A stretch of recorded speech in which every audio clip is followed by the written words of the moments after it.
ఇంత ప్రాజెక్ట్ నేను చూడలేదు. లోపలికి వెళ్ళామా? వెళ్ళాం. ఎట్లా అనిపించింది నీకు?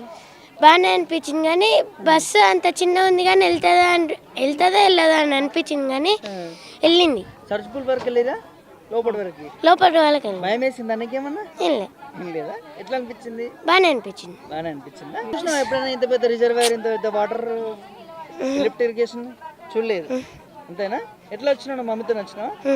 ఓకే, హ్యాపీయాను? హ్యాపీ. హ్యాపీయా? చెప్పండి. ఓకే మేడం, మీరు చెప్పండి మేడం, ఎట్లా ఉందంటారు మేడం పాలమూరు ఎత్తిపోతల పథకం? ఇది బాగుంది. ఇది దీని నుంచి అందరికీ రైతులకు అందరికీ యూజ్ అవుతుంది. వాటర్లో అందరు ఏ ఇబ్బంది లేకుండా వాళ్ళు వ్యవసాయం మంచిగా చేయగలుగుతారు.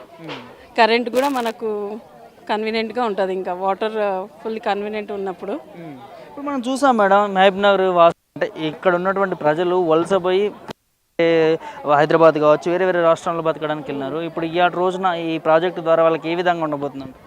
ఇప్పుడు వాళ్ళు ఇక్కడ నుంచి అక్కడ వెళ్ళారు కానీ ఇక్కడైతే మనకు గ్రీనరీ అన్నీ కన్వీనియంట్గా ఉంది. ఇప్పుడు ప్రెసెంట్ అక్కడ ఓన్లీ ఫర్ ఎడ్యుకేషన్ పర్పస్ అక్కడ, కానీ మనకు మెయిన్ ఫుడ్ అది అన్నీ ఇక్కడనే మనకు అంత బాగుంది. వ్యవసాయ రంగం చూస్తే ఈ రోజున ఇవి ఇలాంటి లిఫ్ట్ ఇరిగేషన్ రావడం వల్ల ఏ విధంగా యూజ్ ఉండబోతుందండి? ఇంకా అంత వాటర్, మెయిన్ వాటర్ మనకు కావాల్సింది. వాటర్ అందరికీ ఇక్కడ సరౌండింగ్ అందరికీ ఇంకా యూస్ఫుల్ అవుతుంది. వర్షం రాక చాలా మంది ఇబ్బంది పడుతున్నారు.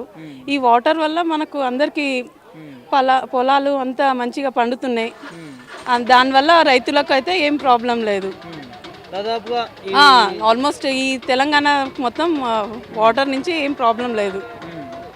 ఈ సందర్భంగా రాష్ట్ర ప్రభుత్వానికి ఏం చెప్తారు? కృతజ్ఞత కావచ్చు లేకపోతే thank you for this reservoir for making.